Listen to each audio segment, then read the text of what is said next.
Hey, it's story time, everyone. Dwayne Martins here, the author of Becoming Your Own Champion, Achieving Your Dreams on Your Own Terms. I'll read just a part of the last chapter, and it's about a skydiving trip that I had won, and I was assigned a videographer because I wanted the trip filmed. So here we go. 15 of us were getting on the plane. When the plane came in, they kept the engines running because they had tons of jumpers that day. I gave Nancy a quick kiss and we went on our way.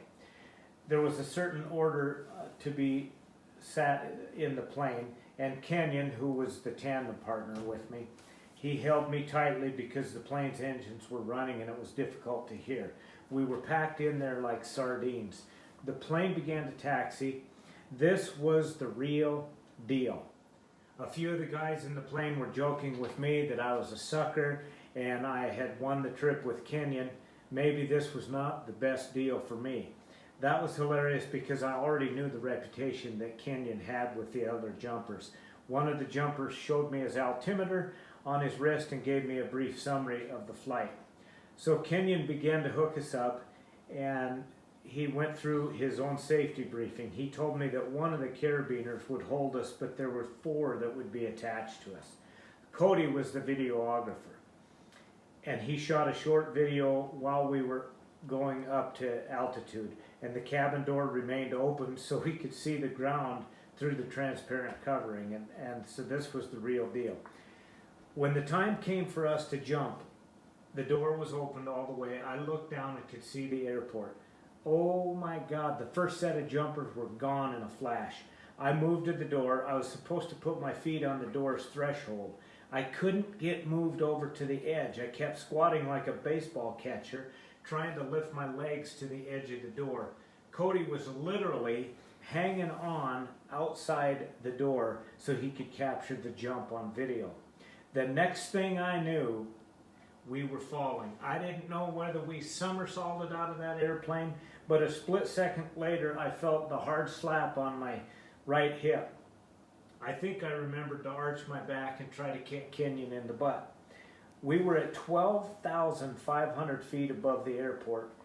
That's 18,500 feet above the ground.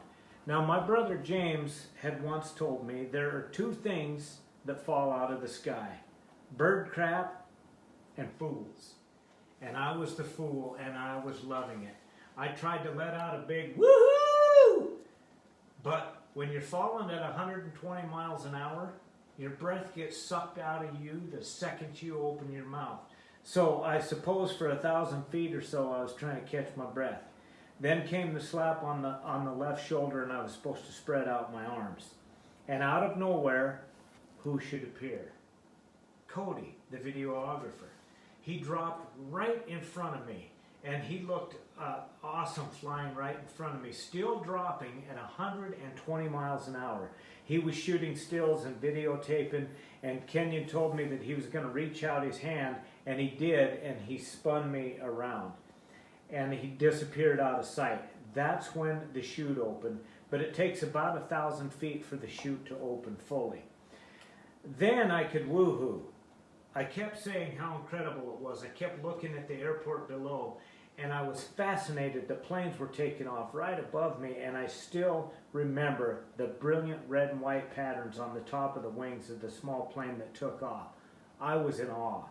I kept saying, this is amazing. Wow, this is great. And Kenyon told me to look around, look at the mountains, and it was just an incredible, clear day.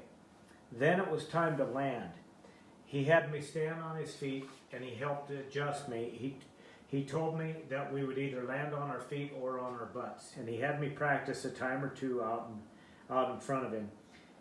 And I asked him where Cody was, and Cody was already on the ground so that he could videotape us coming in. And he had fallen another 2,000 feet before his chute opened so he could clear his chute and video us coming in. The ride was almost over. I was looking at the sand and that we'd be landing in. It was right outside the tent, and Kenyon took us for a dive at about 800 feet above the ground, and he said this is how we dive into the Broncos stadium. Oh my God, that was incredible. Cody was there, captured the moment, and asked what was the best part. When the chute opened, I was able to look around. That was the best part. I didn't think until later that I was glad the chute opened for survival reasons. I knew one focused on what ifs of the potential troubles, but I just lived for the moment, and what a moment it was. The adrenaline rush lasted for quite some time. After the jump, I was excited about it, so I got the rundown from Kenyon.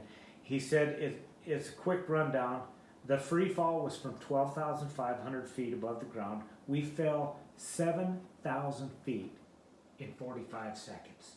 This is amazing. It takes about 1,000 feet for the chute to open, and you fall at 120 miles an hour. So I asked my son Blake before I went down there to Colorado. I said, "Hey Blake, you suppose I should take an extra pair of undies for tomorrow?" Blake said, "Well, it might not be a bad idea." And I'm happy to report to you that I didn't need an extra pair of undies. This is the point of the story. I want to tell you that fear always plays a large part in your life. Fear is always there. The great thing is that once you, again, get to decide how you respond when fear and doubt come creeping in, the worst thing you can do, which we've all done, is to let fear paralyze you. You have to jump to overcome that fear. You have to take that leap of faith and trust that things will work out in your favor. Become a reverse paranoid and believe that everything is working to make you succeed. And hopefully you've taken care to have a great inner circle of people around you to help you overcome your fear. You have your own Kenyon Salo attached to your back. You need someone to push you out the door, and once you have realized it was worth the risk. If you believe in God, God is your tandem partner. Rather than think of the fear and the things that can go wrong, set your sights on what you're going to miss out if you don't jump. You may be facing what could be the greatest thrill and most exciting thing that has ever happened in your life. Focus on what you'll gain. Focus on the thrill, the passion, the energy that you'll feel, and then take the leap. You will no doubt discover that it was one of the best decisions you've ever made. You will feel the thrill of victory and stand tall. You can see farther and accomplish more than you ever dreamed possible. So every time you overcome a fear or doubt, you propel yourself closer to the championship of your dreams. Take the leap. You can do it. And I still believe that the good guy always wins. I still believe that you can come from behind and face struggles and create the life that you want. When you overcome and become, people will want to know your secret. You now have the playbook to help you become the champion in your life. Please order a copy of this book. It'll help you in more ways that you'll know. Go to DwayneMartins.com/book. We'll see you there. Thanks.